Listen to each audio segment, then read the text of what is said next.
So next మనకి information system auditing అన్న. So information system components తెలుసుకున్నాం, కంట్రోల్స్ తెలుసుకున్నాం. సో ఇంకా audit techniques. So first of all management question అడుగుతుంది. ఇంకా బిజినెస్ ప్రాసెస్ కన్సల్టెంట్ ని ఎంగేజ్ చేసుకున్నాము, సాఫ్ట్వేర్ ఇంజనీర్స్ ఉన్నారు, వీళ్ళందరికీ పే చేస్తూ మళ్ళీ దీనికి మళ్ళీ ఆడిట్ కి సెపరేట్ చేయించాలా, మళ్ళీ అతను ఫ్రీగా చేయడు కదా, మళ్ళీ అతను పే చేయాలి కదా. సో ఆ ఖర్చు అంతా నాకు అవసరమా అని మేనేజ్మెంట్ క్వశ్చన్ చేస్తుంది. సో దానికి సంబంధించి ఆన్సర్ అన్నమాట. సో మనకి need for control and audit of information systems. So need, ఆ తర్వాత ఆబ్జెక్టివ్స్, అలాగే టెక్నిక్స్, ఇవన్నీ కూడా మనం ఈ పర్టికులర్ టాపిక్ చూస్తాం. ఇప్పుడు మనం ఏదైతే చదువుతున్నామో 3.5 అండ్ దాని సబ్ టాపిక్స్ ఏవైతే ఉన్నాయో ఈ ఒక్క పార్ట్ నుంచే మనకి 5 మార్క్స్ పక్కాగా వస్తుంది. ఎంటైర్ చాప్టర్ మనకి 10 మార్క్స్ అనుకుంటే ఈ ఒక్క 3.5 నుంచే మనం 5 మార్క్స్ ఎక్స్పెక్ట్ చేయొచ్చు. ఉండేది 3-4 పేజీలు ఉంటుంది, కానీ ఎంటైర్ చాప్టర్ లో హాఫ్ ఆఫ్ ద వెయిటేజ్ ఈ పర్టికులర్ టాపిక్ ఉంటుంది 3.5.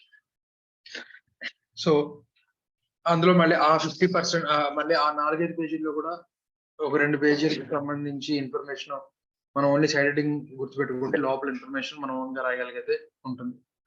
సో అందులో first the need for control and audit of information system. So organization లేదా దాని మేనేజ్మెంట్ ని మీరు ఇవి కన్సిడర్ చేస్తే ఈ ఇన్ఫర్మేషన్ సిస్టమ్ ఆడిటర్ పే చేసేది నథింగ్ అని మీకే అనిపిస్తుంది. సో ఏం చూడమంటున్నాడు, organizational cost of data loss. మీరంతా కూడా బాగానే ఉండింది, మాదంతా కూడా మంచి స్టాండర్డ్స్ పెట్టుకున్నాం, ఇంటర్నల్ కంట్రోల్స్ పెట్టుకున్నాం, మా సిస్టమ్ బాగా డెవలప్ చేయబడింది మీరు అనుకుంటున్నారు.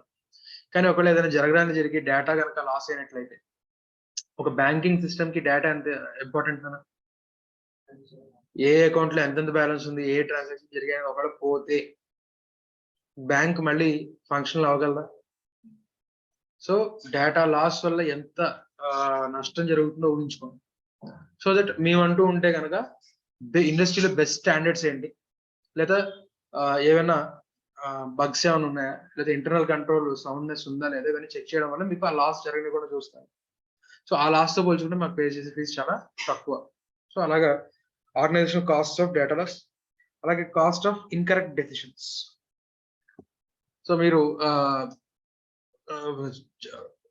ఇంటర్నల్ కంట్రోల్స్ కానివ్వండి, లేకపోతే లేఅవుట్స్ కానివ్వండి, లేకపోతే కాంపోనెంట్ సెలెక్ట్ చేసినప్పుడు కానివ్వండి, ఇలాంటివి లేదా స్ట్రాటజిక్ డెసిషన్స్ తీసుకునేటప్పుడు కానీ మీరు ఏదో రాంగ్ నోషన్ లో డెసిషన్స్ కనుక తీసుకుంటే బిజినెస్ ఫెయిల్ అవడానికి ఛాన్స్ ఉంది.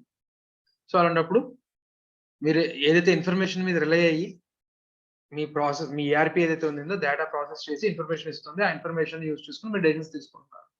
ఆ ప్రాసెసింగ్ లో ఎక్కడైనా ఎర్రర్ ఉంటే కనుక మీరు తీసుకునేది డెసిషన్ ఎర్రర్ అవుతుంది, రైట్? సో దానివల్ల బిజినెస్ లాస్ అవ్వచ్చు. So cost of taking incorrect decisions, అలాగే కాస్ట్ ఆఫ్ కంప్యూటర్ అబ్యూస్.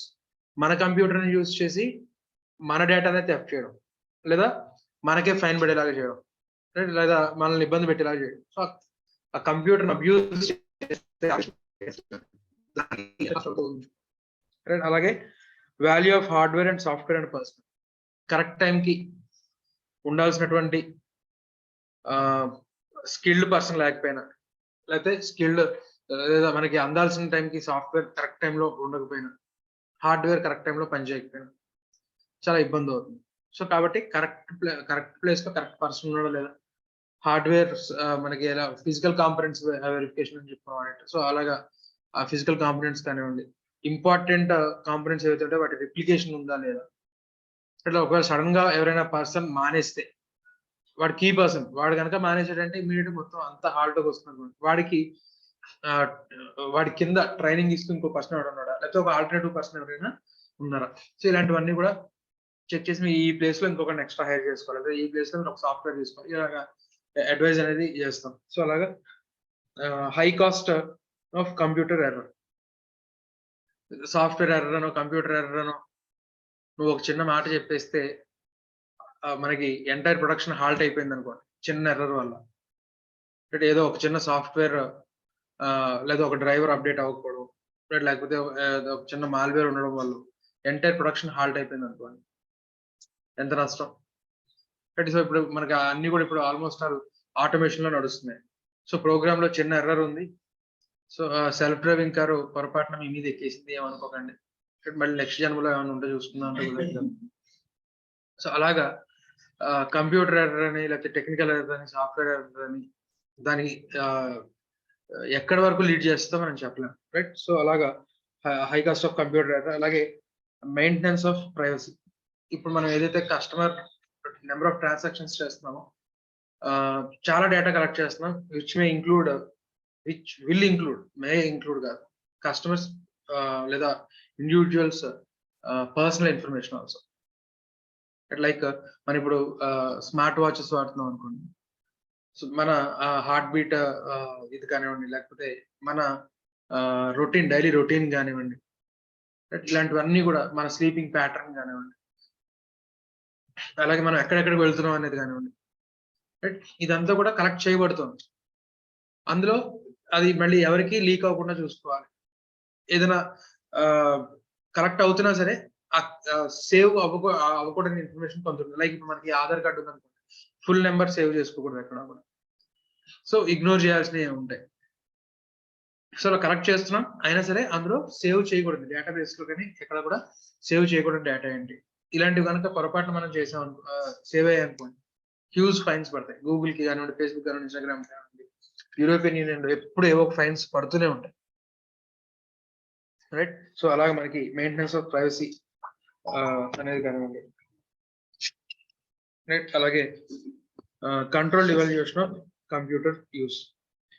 ఏదైతే మనం ఆర్గనైజేషన్ లో సిస్టమ్స్ ని యూజ్ చేయడం కానివ్వండి, సాఫ్ట్వేర్ యూజ్ చేయడం కానివ్వండి, మాడ్యూల్స్ ని ఇంక్లూడ్ చేయడం కానివ్వండి, ఇవన్నీ ఏవైతే ఉంటాయో ఒకేసారి సడన్ గా ఇవాళ ఈవినింగ్ ఎంప్లాయీస్ అందరూ వెళ్ళిపోయారు, పొద్దునే రాగానే వాళ్ళ డెస్క్ల మీద కంప్యూటర్లు, ఆటోమేషన్లు ఇవన్నీ పెట్టేస్తే అది కరెక్ట్ ఎవల్యూషన్ కాదు. So controlled evolution. So stage manner లో వెళ్తూ ఫీడ్బ్యాక్ తీసుకుంటూ మళ్ళీ ఇంకొంచెం మన అవసరానికి తగ్గట్టుగా గ్రో అవడం. సో ఈ విధంగా జరుగుతుందా లేదా అనేది ఇవన్నీ కూడా మనకి ఆడిటర్ చెక్ చేస్తారని చెప్తారు. So need for control and audit of information systems side headings బట్టి పట్టేసారు. సో ఈ పర్టికులర్ పార్ట్ 50% వెయిటేజ్ అని చెప్తాను ఎంటైర్ చాప్టర్ లో.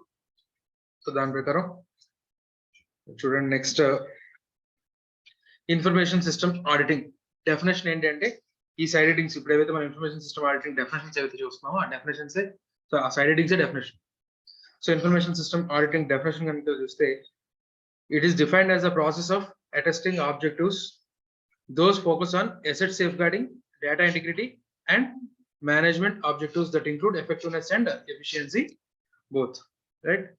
So process of attesting objectives that focus on asset safeguarding అంటే అటెస్టింగ్, మనకి ఇక్కడ అటెస్టింగ్ అంటే ఏంటి, ఆల్రెడీ డిజైన్ ఉన్నదాన్ని మనం అటెస్ట్ చేస్తున్నాం, రైట్? సరే 10th క్లాస్ మార్క్ లిస్ట్ ని అటెస్ట్ చేస్తున్నారంటే ఏంటి, ఈ మార్క్ షీట్ తయారు చేసి సంతకం పెడుతున్నారు, ఉన్నటువంటి మార్క్ షీట్ కరెక్టా కాదా, లేకపోతే ఏమైనా ఫోటోషాప్ ఏమైనా చేశాడా, ఒరిజినల్ జిరాక్స్ పక్క పక్కన పెట్టుకొని మనకి జిరాక్స్ ని ఫోటో కాపీని అటెస్ట్ చేస్తాం. సో అలాగే ఆర్గనైజేషన్ లో ఉన్నటువంటి ఈఆర్పి లేదా ఆటోమేషన్, లేదా మనకి ఇన్ఫర్మేషన్ సిస్టమ్స్ ఏవైతే ఉన్నాయో యాజ్ పర్ ద స్టాండర్డ్స్ ఉన్నాయా లేదా అనేది మనం ఏం చేస్తున్నాం, అటెస్ట్ చేస్తాం. సో అటెస్టింగ్ ఆఫ్ ఏంటంటే మేనేజ్మెంట్ ఆబ్జెక్టివ్స్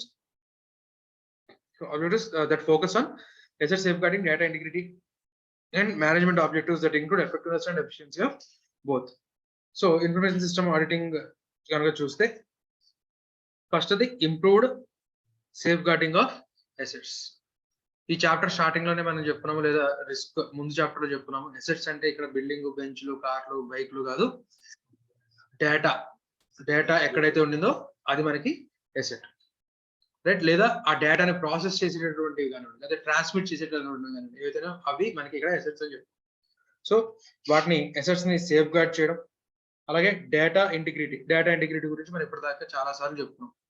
సో ఆ డేటా ఇంటిగ్రిటీని కాపాడడం, అంటే డేటా ఇంటిగ్రిటీ అంటే అన్ఆథరైజ్డ్ పర్సన్ ఎంట్రీ వేయకూడదు, మాడిఫై చేయకూడదు, డిలీట్ చేయకూడదు, రైట్? సో డేటా అనేది ఎప్పుడు కూడా రిలయబుల్ గా ఉండాలి అంటే కనుక అన్ఆథరైజ్డ్ యాక్సెస్ నుంచి కాపాడాలి. సో అన్ఆథరైజ్డ్ యాక్సెస్ రాకుండా మనం ఏవైతే మనం కంట్రోల్స్ చూసామో ఇంత ముందు దాకా, ఆ కంట్రోల్స్ అన్ని ఉన్నాయా లేదా అనేది చెక్ చేస్తాడు. అలాగే system effectiveness and objectiveness. On paper అంతా బానే ఉంది, కానీ అది ఎవరైనా అబ్యూస్ చేస్తున్నారు అంటే టాప్ లెవెల్ మేనేజర్ ఉన్నాడు, మేనేజ్మెంట్ లో ఉండడం, లాగ్ ఎంట్రీ లాగ్ రికార్డ్ అవ్వకుండా అతను ఏమైనా ఎంట్రీ వేయగలుగుతున్నాడా, లేదా ఎంట్రీ అండ్ ఆథరైజేషన్ రెండు అతనే ఏమైనా చేస్తున్నారు ఏదైనా ట్రాన్సాక్షన్. ఇలాగా ఏదైనా మనకి అలా ఉందనుకోండి, సౌండ్నెస్ అండ్ ఎఫెక్టివ్నెస్ లేనట్టు. సో ఎవరు కూడా సర్పాస్ చేయకూడదు. ఈవెన్ ఎండి అయినా సరే, కంపెనీ యొక్క ఎండి అయినా సరే, మనం ఏదైతే ఒక ఇంటర్నల్ కంట్రోల్ పెట్టుకున్నామో ఆ ఇంటర్నల్ కంట్రోల్ త్రూ వెళ్లాల్సిందే. ఎటువంటి ఎక్సెప్షన్ కూడా నాట్ అలౌ.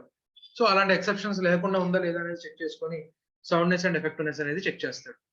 మనం ఆల్రెడీ కంపెనీ ఆడిట్ లో చెప్పుకున్నాం, ఒక థ్రెషోల్డ్ లిమిట్ దాటిన కంపెనీస్ అన్నిటికీ కూడా ఏం చేయాలి, ఇంటర్నల్ కంట్రోల్ సిస్టమ్ మీద, ఇంటర్నల్ కంట్రోల్ ఎఫెక్టివ్నెస్ మీద కమెంట్ అనేది ఇవ్వాలి అని చెప్పి, other matters to be included in audit report అని చెప్పి ఏదైతే చదువుకున్నామో డ్యూటీస్ ఆఫ్ ద ఆడిటర్ లో, అందులో జే పాయింట్ లో అదర్ మ్యాటర్స్ లో లాస్ట్ లో చదువుకుంటాం.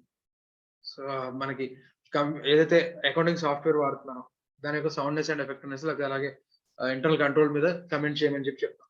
సో అలాగా ఆ సిస్టమ్ ఎఫెక్టివ్నెస్ ని, అలాగే system efficiency objectives,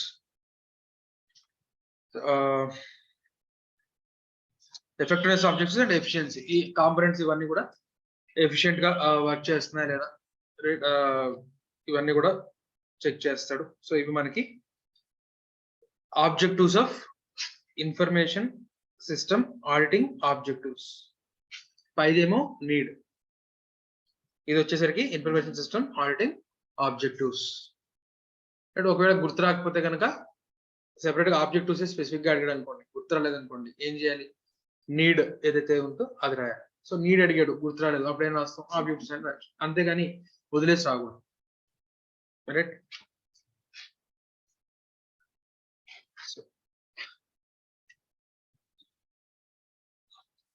tools for information system audit. కొన్ని కోట్ల ట్రాన్సాక్షన్స్ జరుగుతా ఉన్నాయి. ఒక ఐఆర్సిటిసికి సంబంధించిన ఆడిటర్ అనుకోండి, ఎన్ని వేల ట్రాన్సాక్షన్స్, ఎన్ని వేల టికెట్లు బుక్ అవుతున్నాయి. ప్రతి దానికి ఏదైతే కొంతమంది క్రెడిట్ కార్డ్ తో పే చేస్తారు, కొంతమంది యూపీఐ తో పే చేస్తారు, కొంతమంది డెబిట్ కార్డ్స్ పే చేస్తారు, నెట్ బ్యాంకింగ్ తో పే చేస్తారు, డిఫరెంట్ పేమెంట్ మోడల్స్ తో పే చేస్తున్నారు. So each and every ticket book దానికి పేమెంట్ మ్యాచ్ అయిందా లేదా, ఒకవేళ ఎక్సెస్ పేమెంట్స్ ఏమైనా జరిగితే అవి రిఫండ్ ఇచ్చేస్తున్నారా లేదా, లేకపోతే అలాగే లై అవుతుంది పడి ఉంటున్నాయి. ఇన్ని కోట్ల ట్రాన్సాక్షన్స్ లో మాన్యువల్ గా ఆడిట్ చేయడం అనేది ఇంపాసిబుల్. కాబట్టి ఇక్కడ కూడా ఆడిటింగ్ లో కూడా ఏం జరగాలి, ఆటోమేషన్ జరగాలి. ఆడిటింగ్ లో కూడా ఆటోమేషన్ జరగాలి, సాఫ్ట్వేర్ హెల్ప్ తీసుకోవాలి. రైట్. సో అలాగా ఆడిటింగ్ లో ఆటోమేషన్, సాఫ్ట్వేర్ హెల్ప్ తీసుకోవాలని ఇక్కడ మనం ఆడిటింగ్ టూల్స్ అని చెప్తాం. లేదు నువ్వు కన్వెన్షన్, నేను సిస్టమ్స్ ని నమ్మను, సాఫ్ట్వేర్ నమ్మను, నేను సిస్టమ్ తో వెళ్ళను అనుకుంటే ఇప్పుడు ఏం చేయాలి, ఎన్ని ట్రాన్సాక్షన్ జరిగా అన్ని ట్రాన్సాక్షన్స్ ప్రింట్అవుట్ తీయాలి, బ్యాంక్ అకౌంట్ స్టేట్మెంట్ ప్రింట్అవుట్ తీసుకొచ్చుకోవాలి, మ్యాచింగ్ టు మ్యాచింగ్ టిక్ పెట్టుకోవాలి, ఎక్సెస్ వచ్చిన రిఫండ్ అయ్యలేదా మళ్ళీ చెక్ చేసుకోవాలి. అలా ఒక రోజు జరిగిన ట్రాన్సాక్షన్స్ వెరిఫై చేయడానికి నీకు 3 నెలలు పడుతుంది. అలాంటప్పుడు ప్రతిరోజు జరిగిన ట్రాన్సాక్షన్స్ అన్నిటిని ఎప్పుడు ఆడిట్ చేస్తావు, ఎప్పుడు ఆడిట్ రిపోర్ట్ ఇస్తావు, ఎప్పుడు ఫైల్ చేస్తావు. సో ఇవాళ జరుగుతున్న వాల్యూమ్ కి conventional audit techniques, paper pen mode లోనే నేను చేస్తాను ఆడిట్, నేను కంప్యూటర్ నమ్మను, నాకు ప్రతిదీ ప్రింట్అవుటే కావాలి అని అనుకుంటే కనుక అవని పని. సో కాబట్టి ఆడిటర్ ఖచ్చితంగా హెల్ప్ ఆఫ్ ఆటోమేషన్ అనేది తీసుకోవాల్సింది. సో ఆటోమేషన్ లో చాలా సాఫ్ట్వేర్స్ ఉన్నాయి. ఆ సాఫ్ట్వేర్స్ లో కొన్ని కామన్ టూల్స్ అన్నమాట. ఆ టూల్ కి వాడు ఏదైనా పేరు పెట్టచ్చు, వాళ్ళ సాఫ్ట్వేర్ లో దానికి ఏదైనా పేరు ఉండొచ్చు, కానీ అండర్లయింగ్ గా కొన్ని టెక్నిక్స్ చెప్తున్నాం. ఆ టెక్నిక్ ఏంటి అనేది డిస్క్రైబ్ చేస్తున్నాం. సో ఆ డిస్క్రిప్షన్ కి ఆ సాఫ్ట్వేర్ లో వేరే పేరు ఏదైనా ఉండొచ్చు. Right. So types of audit tools లో కొన్ని మనం చూస్తున్నాం. అందులో ఒకటి స్నాప్ షాట్స్. సో పేరు చూస్తేనే తెలిసిపోతుంది, స్క్రీన్ షాట్స్. క్లయింట్ ఏ ఈఆర్పీ అయినా వాడినివ్వండి, ఏ సాఫ్ట్వేర్ అయినా యూజ్ చేయనివ్వండి, కానీ ఇక్కడ వాడు ఒక సేల్ ఎంట్రీ కొడుతున్నాడు అనుకోండి, ఒక క్రెడిట్ సేల్ ఎంట్రీ కొడుతున్నాడు అనుకోండి, ఒక ఎంట్రీ కొట్టుకొని ఆటోమేటిక్ గా రకరకాల మనకి అకౌంట్స్ అన్ని కూడా అప్డేట్ అయిపోతాయి. లేదు ఒక పర్చేజ్ ఆర్డర్ పెట్టాడు, ఆల్రెడీ ఈ సంవత్సరం మొత్తానికి ఒక టెండర్ వేస్తాం, ఒక 4-5 వెండర్స్ నుంచి మనం ఆల్రెడీ ఫీడింగ్ ఇచ్చేసాం. రైట్. సో ఇప్పుడు పర్చేజ్ ఆర్డర్ ప్లేస్ చేసిన వెంటనే ఒక ప్రాసెస్ లో జరగాలి కదా. ఇప్పుడు మనకేంటి మన సంవత్సరం అంతా అయిపోయిన తర్వాత లేకపోతే కాంకరెంట్ అయితే కనుక ఒక డే అయిపోయిన తర్వాత మొత్తం అంతా వచ్చి సిస్టమ్ లో కూర్చొని ట్రాన్సాక్షన్స్ చూస్తాం. కానీ ఈచ్ అండ్ ఎవ్రీ స్టెప్ మన కన్వెన్షన్ ఆడిట్ చూడండి, vouchers, journal entry, ledger entry, right, ఇలాగా ఆ ట్రైల్ ఎలా ఉందనేది మనకి కనబడుతుంది. కానీ ఇక్కడ ఒక ఎంట్రీతో ఎక్కడెక్కడ ఏమి అప్డేట్స్ అయిపోయి అన్ని అప్డేట్స్ అయిపోతున్నాయి. ఆ స్టెప్ బై స్టెప్ అప్డేట్ నీకు కనబడుతుందా? కనబడదు, రైట్. లేదా మనకి ఏదైతే కీ ఏరియా దీంట్లో కరెక్ట్ గా ప్రాసెస్ చేయబడిందా లేదా అనేది నాకు ఖచ్చితంగా తెలియాలి అంటే ట్రాన్సాక్షన్ జరుగుతున్నప్పుడు అక్కడ కూర్చొని చూడాలి. అంటే రోజంతా అక్కడ కూర్చొని ప్రతి ట్రాన్సాక్షన్ చూస్తూ కూర్చోవాలి. సో అది అవ్వని పని. అందుకోసం ఏం చేస్తామంటే స్నాప్ షాట్స్, మెటీరియల్ ట్రాన్సాక్షన్స్ లేదా మెటీరియల్ ప్రాసెసింగ్ పాయింట్స్ ఏదైతే నువ్వు అనుకుంటున్నావో ఆ స్క్రీన్ షాట్ అనేది తీసేసుకుంటాం. స్క్రీన్ షాట్ అనేది తీసుకుంటుంది. సో ఇక్కడ డేటా ఎంట్రీ చేసి ప్రాసెస్ నొక్కబోతున్నాడు. లైక్ మనం ఏదైనా ఎగ్జామినేషన్ పేమెంట్ కానీ రిజిస్ట్రేషన్ పేమెంట్ కానీ చేస్తాం అనుకోండి, పేమెంట్ అంతా అయిపోయిన తర్వాత పేమెంట్ కంప్లీట్ అయిపోయిన తర్వాత అక్నాలజ్మెంట్ వచ్చిందని ఏం చేస్తాం? స్క్రీన్ షాట్ తీసుకుంటాం కదా. అదొక మెటీరియల్ పాయింట్ అనుకుంటున్నావు కదా. తర్వాత ఒకవేళ నువ్వు దాన్ని ట్రాన్సాక్షన్ వెరిఫై చేసుకుందాం అనుకున్నా, లేదా అక్కడ ఫెయిల్డ్ అని వచ్చింది వాడి సిస్టమ్ లో, తర్వాత నీకు ఇది ఒక ప్రూఫ్ కదా, పేమెంట్ కంప్లీట్ అయిపోయింది, సక్సెస్ మాకు స్క్రీన్ కూడా వచ్చింది. సో అలాగే ఆర్గనైజేషన్ లో కూడా చాలా ట్రాన్సాక్షన్ జరుగుతుంది. దాంట్లో రకరకాల ట్రాన్సాక్షన్స్ లో number of material processing points ఉంటాయి. సో ఆ పాయింట్స్ లో స్నాప్ షాట్స్ తీసుకొని దాస్తుంది. సో ఆడిటర్ వచ్చి వెరిఫై చేసుకుంటాడు. ఓకే, ఈ పర్టికులర్ ట్రాన్సాక్షన్ వెరిఫై చేద్దాం అనుకున్నాడు. శాంప్లింగ్ లో భాగంగా ఒక particular transaction end to end trial చూద్దాం అనుకున్నాడు. ఒకప్పుడైతే వౌచర్, లెడ్జర్ ఇవన్నీ ఉండేవి. ఇప్పుడు ఏం చేస్తాడు? ఆ స్నాప్ షాట్స్ వెరిఫై చేసుకుంటూ వెళ్తాడు. ఓకే, ఎంట్రీ జరిగిందా? ఎంట్రీ జరిగిన తర్వాత ఏ స్క్రీన్ వచ్చింది, ఏ లెడ్జెస్ అప్డేట్ అయ్యాయి, ఆ లెడ్జెస్ అప్డేట్ అయిన స్క్రీన్ షాట్స్, రైట్. సో ఆ టైంకి అవుట్ స్టాండింగ్ ఎలా ఉంది, సో ఇలా అవన్నీ వెరిఫై చేయడానికి ఏదైనా ఆటోమేటిక్ మనం ఎక్కడెక్కడ క్యాప్చర్ అవ్వాలనేది మనం పెట్టాలి. ఆడిటర్ గా నువ్వు డిసైడ్ చేయాలి. అన్ని each and every screen shot తీసుకుంటూ పోయింది అనుకోండి, అన్ని స్క్రీన్ షాట్స్ నువ్వు ఏమి ఎత్తుకుంటావు, ఏ పర్టికులర్ పాయింట్ దగ్గర స్క్రీన్ షాట్ తీయాలనేది మనం డిసైడ్ చేస్తాం మెటీరియాలిటీ బేస్డ్. సో దీన్ని స్నాప్ షాట్ అంటారు. సో దీంట్లో 3 పాయింట్లు మనం అండర్లైన్ చేసుకొని ఎగ్జామ్ లో అడిగితే చూడాలన్నా కరెక్ట్ గా రాయడానికి చూడాలి. So the snapshot software is built in to the system at those points where material processing occurs which takes images of the flow of any transaction as it moves through the applications. మనం ఏదైతే ఒక transaction చేస్తున్నామో ఆ transaction application లో move అవుతూ ఉన్నప్పుడు ప్రతి moment snap shot తీయదు, స్క్రీన్ షాట్ తీయదు, ఇమేజ్ తీయదు. మెటీరియల్ పాయింట్స్ మనం ఏదైతే చెప్తామో వాటిని ఏం చేస్తుంది? ఇమేజెస్ తీస్తుంది, సేవ్ చేస్తుంది. అవి తర్వాత లేటర్ మనం రివ్యూ చేస్తాం, రైట్. సో ఇప్పుడు వాళ్ళు ఏదైతే ఈఆర్పి వాడుతున్నారో ఆ ఈఆర్పిలో లేదా మనకి ఎక్కడ స్నాప్ షాట్ కావాలో వాళ్ళు టూల్ ఇవ్వరు. మన ఆడిటింగ్ సాఫ్ట్వేర్ యూజ్ చేస్తాం కదా, ఆ ఆడిటింగ్ సాఫ్ట్వేర్ ని ఎంబెడ్ చేస్తాం. అలా ఎంబెడ్ చేయడానికి ఏపీఐ ఉంటుందని మనం ఆల్రెడీ చెప్పుకున్నాం, రైట్. సో ఆ ఏపీఐతో మనం ఏం చేస్తాం? మన ఆడిటింగ్ సాఫ్ట్వేర్ ని దాంతో ఎంబెడ్ చేసుకొని ఎక్కడెక్కడ స్క్రీన్ షాట్స్ తీసుకోవాలో అక్కడ మనం ఏం చేస్తాం? స్క్రీన్ షాట్స్ తీసుకొని మన సిస్టమ్ లో సేవ్ అవుతుంది. మరి వాళ్ళ సిస్టమ్ లో కూడా మన క్లౌడ్ స్టోరేజ్ లో కానివ్వండి, లేకపోతే మన ఆడిటర్ కి సంబంధించిన సర్వర్ లో కానివ్వండి సేవ్ అవుతుంది. సో ఇది next, this images can be utilised to access the authenticity, accuracy and completeness of the processing carried out on the transaction. The main areas to develop upon involving such system are to locate the snapshot points based on the materiality of transactions when the snapshot will be captured, and the reporting system design and implementation to present data in a meaningful way. So snapshots at material points తీసుకుంటుంది అని చెప్తున్నాం, right. అలాగే రెండో point ఏమని చెప్తున్నాను, దాని ద్వారా మనకి ఏం తెలుస్తుంది? Authenticity, accuracy and completeness of the processing. ఒక ఎంటైర్ ట్రాన్సాక్షన్ ఏ విధంగా ప్రాసెస్ అవుతుంది అనేది అథెంటిసిటీ, అక్యురసీ అండ్ కంప్లీట్నెస్ తెలుస్తుంది. ఎక్కడెక్కడ స్నాప్ షాట్స్ తీయాలి అది మనమే డిసైడ్ చేయాలి. 3 పాయింట్లు ఏం చెప్తున్నాడు? The main areas to develop upon while involving such a system are to locate the snapshot. Such a system are to locate the snapshot point based on the materiality of transactions. So based on the materiality of transactions, నువ్వు ఎక్కడ snap shot తీయాలి అనేది నువ్వే decide చేయాలి. And అలాగే snap shot తీసేసి ఎక్కడో చోట సేవ్ చేస్తే సరిపోదు. దాని మీనింగ్ఫుల్ వేలో నీకు డిస్ప్లే అయ్యేలాగా రిపోర్టింగ్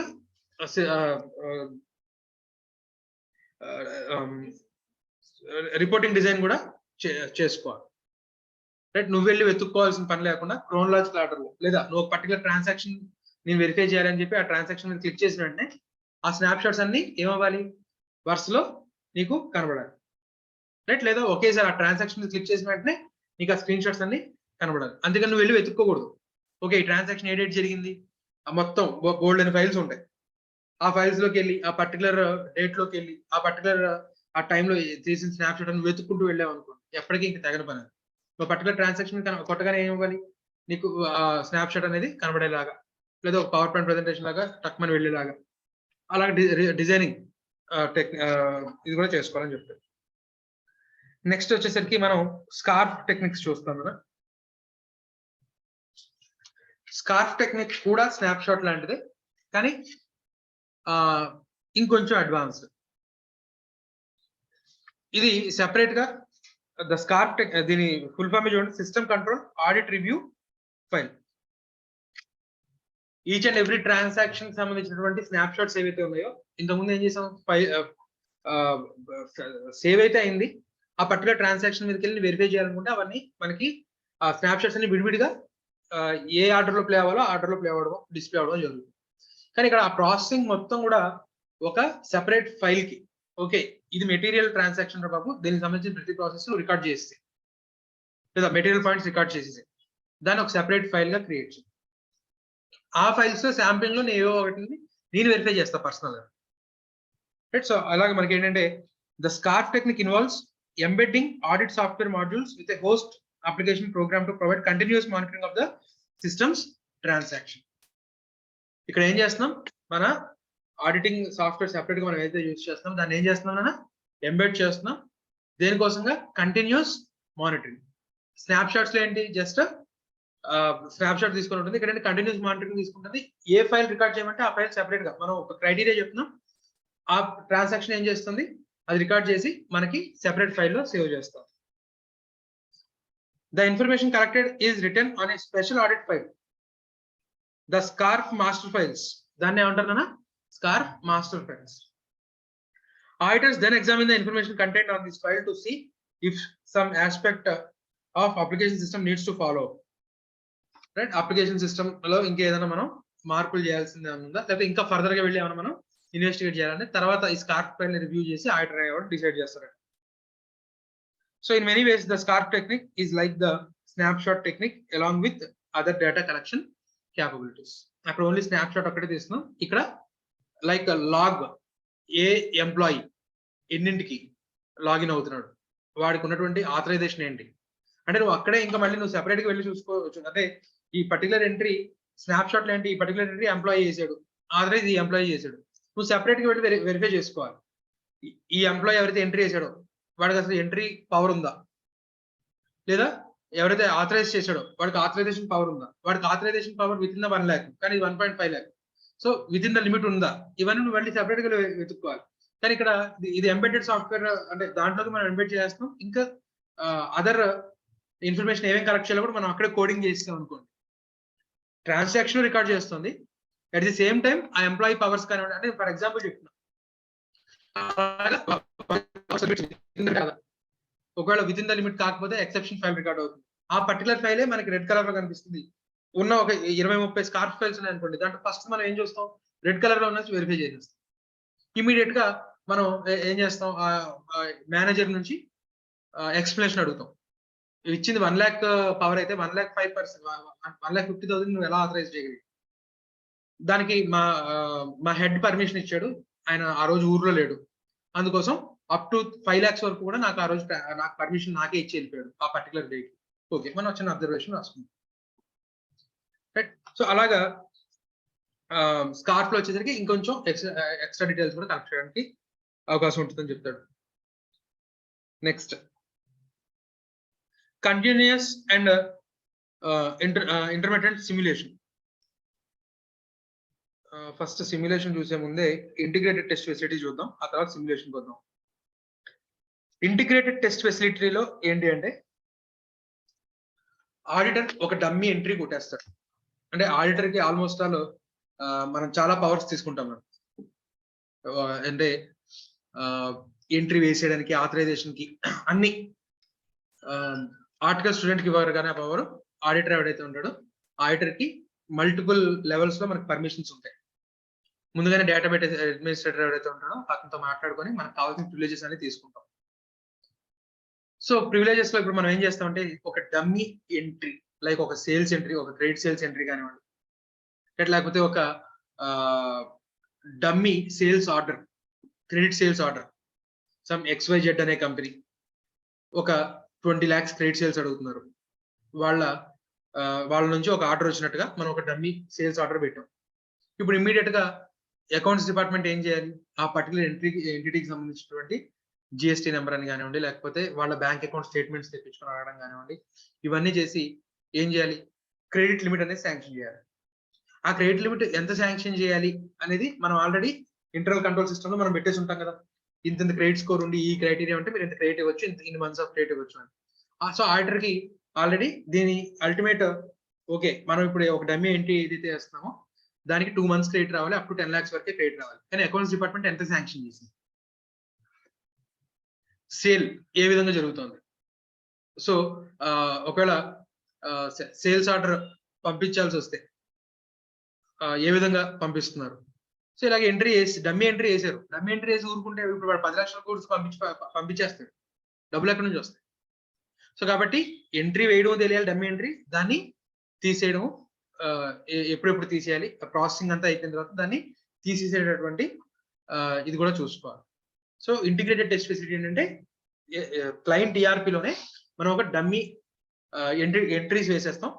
ఆ ఎంట్రీ ఏ విధంగా ఫాలో అనేది మనకు ఒక డేటా ఫ్లో డయాగ్రామ్స్, దాని అల్టిమేట్ రిజల్ట్ ఏంటి అనేది మనం స్టెప్ బై స్టెప్ మనం ఒక డాక్యుమెంట్ రెడీ చేసుకుంటాం. ఆ డాక్యుమెంట్ ని ఈ అప్లికేషన్ ఏ విధంగా ప్రాసెస్ చేసింది ఏం చేస్తాం మనం వెరిఫై చేసుకుంటాం. సో అలా డమ్మీ ఎంటిటీస్ ని ఏం చేసేయాలి, లాస్ట్ లో తీసేసేయాలి, రైట్. సో అది మనకి ఇంటిగ్రేటెడ్ టెస్ట్ ఫెసిలిటీ. ఇంటిగ్రేటెడ్ అంటే with in the application that is used by organization. So the ITF technique involves the creation of dummy entities in the application system files and the processing of audit test data against the entity. Audit test data అంటే ఏంటి, మనం ఏదైతే dummy entry వేస్తున్నామో ఆ dummy entry ఏ విధంగా process అవ్వాలి, దాని ultimate result ఏంటి అని మనం డేటా ఫ్లో డయాగ్రామ్ వేసుకుంటాం. సో దాన్ని ఆడిట్ టెస్ట్ డేటా అంటాడు. So against the audit test data as means to verify processing authenticity, accuracy and completeness. So authenticity, accuracy and completeness అనేది మొత్తం 4 సైడ్ ఎడిటింగ్స్ లో మీరు ఎక్కడైనా వాడుకోవచ్చు, right. So this test data would be included with normal production data used as input to application system. Normal production data ఏదైతే ఉందో దాంతో పాటే ఇది మన ఒక్కరికే తెలుసు, అది డమ్మీ ఎంట్రీ అని, లేదా దోస్ చార్జ్ విత్ గవర్నెన్స్ వాళ్ళకి మాత్రమే తెలుసు.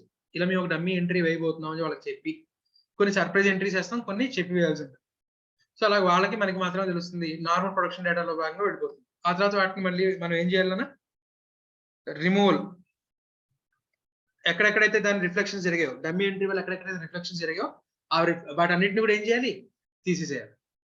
డమ్మీ ఎంట్రీ క్యాన్సిల్ చేసావు, సేల్స్ అమౌంట్ ఇంకా తగ్గల, నువ్వు ఎంట్రీ క్యాన్సిల్ చేసావు కానీ సేల్ ఆ 10 lakhs పెరిగింది, దానికి మళ్ళీ GST పే చేసుకోవాలి కదా.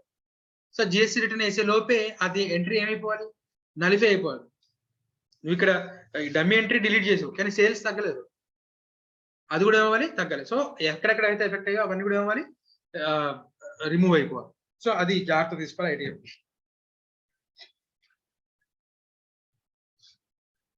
Next simulation.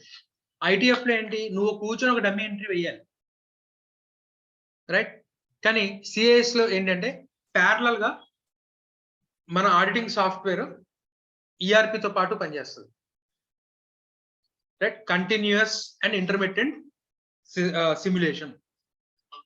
సిమ్యులేషన్ అంటే ఏంటి, రియల్ లైఫ్ లో జరగట్లేదు, మనం సిస్టమ్ లో సిమ్యులేట్ చేసి చూసుకుంటాం, రైట్. సో అలాగా కంటిన్యూస్ జరుగుతుంది, ఇంటర్మిటెంట్ అంటే కొన్ని లేదా 2 days ఒకసారి 3 days ఒకసారి, లేదా మనం ఒక ఈ అమౌంట్ దాటితే కనుక దీన్ని సిమ్యులేట్ చేయి, ప్రతిదాన్ని సిమ్యులేట్ చేస్తూ వెళ్ళిపోయాం అనుకోండి.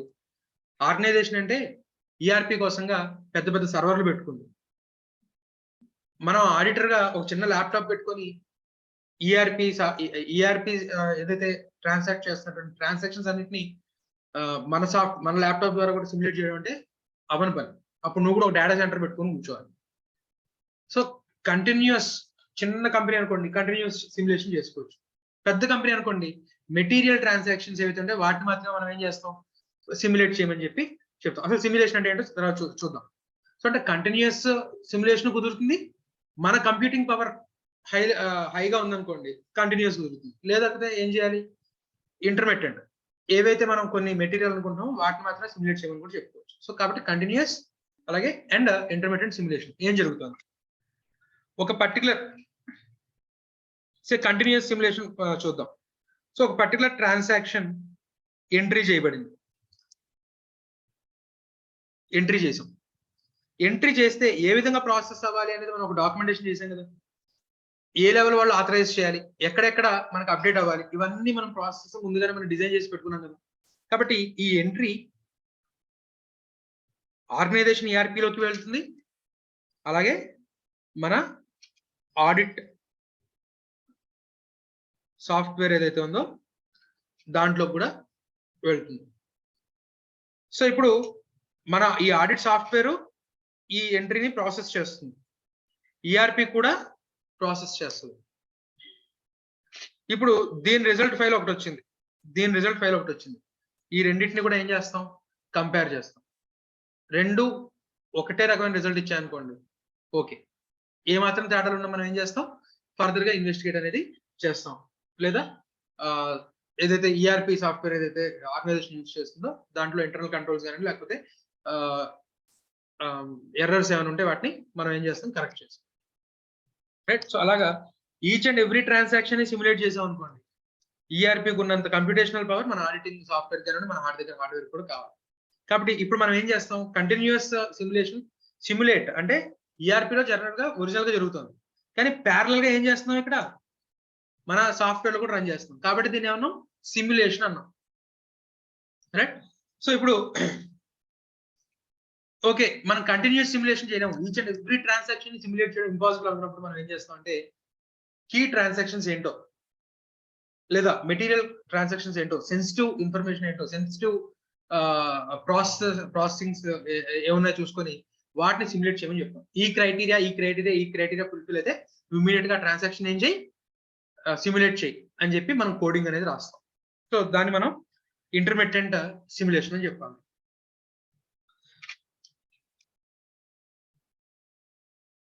సో ఇక్కడ మీకు డిబిఎంఎస్ కి సంబంధించి సో ప్రతి ట్రాన్సాక్షన్ అల్టిమేట్ గా ప్రతి ట్రాన్సాక్షన్ రిజల్ట్ ఏమవ్వాలన్నా డేటాబేస్ లో అప్డేట్ అవ్వాలి కదా. కస్టమర్ డబ్బులు డిపాజిట్ చేశాడు, క్యాషియర్ ఎంట్రీ చేస్తాడు, పక్కన ఆఫీసర్ ఆథరైజ్ చేస్తాడు, ఇమీడియట్ గా ఏమవుతుంది నీ డేటాబేస్ లో అప్డేట్ అవుతుంది. సో అలాగా ఈచ్ అండ్ ఎవ్రీ ట్రాన్సాక్షన్ ఎప్పుడైతే డిబిఎంఎస్ ని మాడిఫై చేయాలి అనుకుంటుందో ప్రతి ట్రాన్సాక్షన్ డిబిఎంఎస్ అంటే ఇక్కడ ప్రతి transaction in the sense transactions which are requesting for DBMS updation అలాంటి వాటిని మనం ఇక్కడ ఏం చేస్తున్నాం సిమ్యులేషన్ చేస్తాం. అలానే each and every transaction simulate చేయలేక మనం ఏం చేస్తున్నాం కొన్ని ట్రాన్సాక్షన్ సెలెక్ట్ చేసి డిబిఎంఎస్ ని అప్డేట్ చేద్దాం అనుకున్న ప్రతి ట్రాన్సాక్షన్ లో కొన్ని క్రైటీరియాస్ ని మనం ఐడెంటిఫై చేసి ఏం చేస్తాం మనం సిమ్యులేట్ చేస్తాం. దాన్ని ఏ టెక్నిక్ అంటారు ఇంటర్మీడియట్ టెక్నిక్ అంటారు.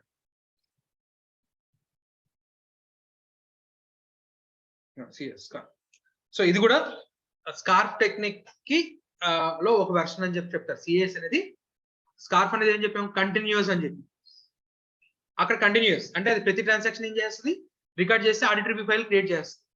కానీ ఇక్కడ ఏంటి కంటిన్యూస్ ఇస్తుంది, ఇంటర్మిటెంట్ ఇస్తుంది, అండ్ దట్ ఈస్ ఏం చేయగలుగుతుంది సిమ్యులేట్ చేయగలుగుతుంది. అది ఓన్లీ ఆ ఈఆర్పీలో ఏం జరిగిందో రికార్డ్ చేయగలిగింది అంతే, ఆ ఈఆర్పీలో ఏం జరిగిందో రికార్డ్ చేయగలిగింది. కానీ ఇక్కడ ఏం చేస్తున్నాం సిమ్యులేషన్ కూడా చేయగలుగుతాం.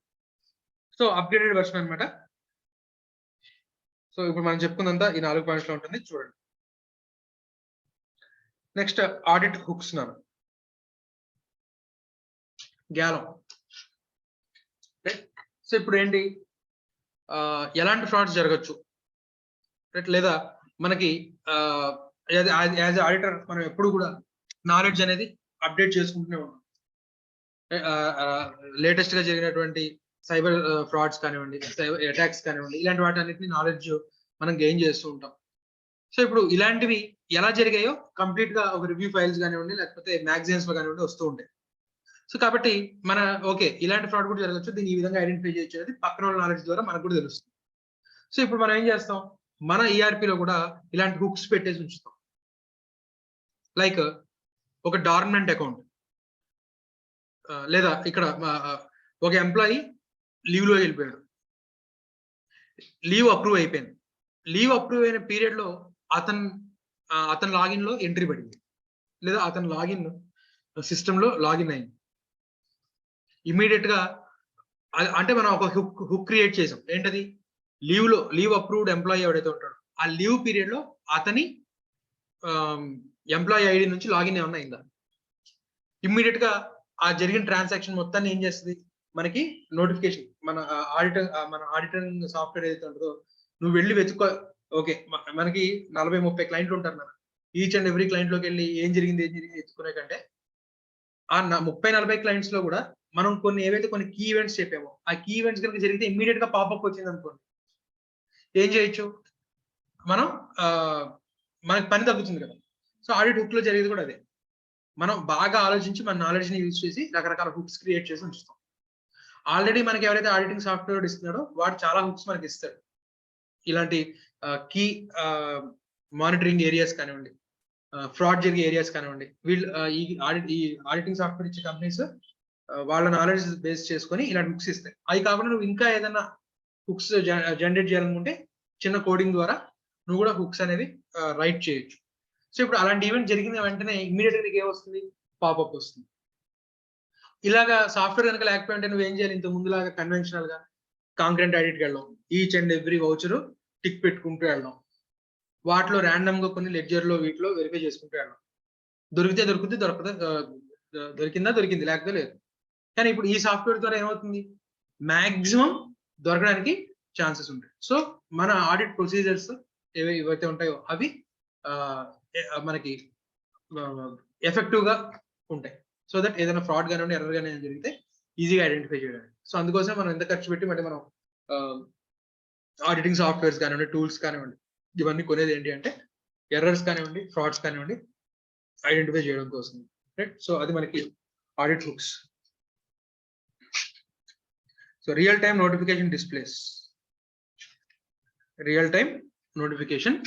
డిస్ప్లేస్, మనం ఏదైతే మెటీరియల్ ఇలాంటి కేసెస్ లో ఫ్రాడ్ జరగచ్చు, ఇలాంటి ట్రాన్సాక్షన్స్ లో ఫ్రాడ్ జరిగి ఉండొచ్చు అని అనుకుంటామో అలాంటి వాటి అన్నిటిని ఇమీడియట్ గా ఏం చేస్తుందన్నా పాపప్ అనేది, ఆడిటర్ ఏదైతే సాఫ్ట్వేర్ యూజ్ చేస్తాడో అతని దాంట్లో మనకి పాపప్ అనేది వస్తుంది. సో ఆడిట్ ఫర్మ్ అనేది పెద్దది అనుకోండి, ఆ నోటిఫికేషన్ ఎవరికి వెళ్ళాలి, ప్రతిదీ మెయిన్ ఆడిటర్ కి వెళ్ళిపోతే ఆయనకి బ్యాండ్ విడ్త్ సరిపోదు అవన్నీ వెరిఫై చేయడం. సో ఎవరికైతే ఆ ఎంటిటీని ఎలగేట్ చేసామో వాళ్ళకి వెళ్ళాలి. వాళ్ళు కన్సిడర్ చేయకుండా 2-3 days లేట్ చేశారు అనుకోండి, అప్పుడు ఎవరికి వెళ్తుంది, పై లెవెల్కి వెళ్తుంది. సో మన ఆడిటింగ్ సాఫ్ట్వేర్ లో కూడా ఇలాగా ఈ turn around times, exception reports లాంటివన్నీ కూడా పెట్టుకుంటాం, రైట్. సో ఇది మనకి ఆడిట్ హుక్స్ మన. సో టెక్నిక్స్ అయిపోయింది. Next audit trail. Paper pen base mode లో అయితే కనుక ఆడిట్ ట్రయల్ ఏ విధంగా మనకు దొరుకుతుంది అనేది మనం చెప్తున్నాం. సో మరి కంప్యూటరైజ్డ్ ఎన్విరాన్మెంట్ లో నీకు ఆడిట్ ట్రయల్ అనేది ఎలా దొరుకుతుంది, రైట్. సో ఆడిట్ ట్రయల్ అనేది నువ్వు మెయింటైన్ చేయడం, లాగ్ మెయింటైన్ చేయడం, రికార్డ్ మెయింటైన్ చేయడం వల్ల ఉపయోగం ఏంటి అనేది కనుక మనం చూస్తే,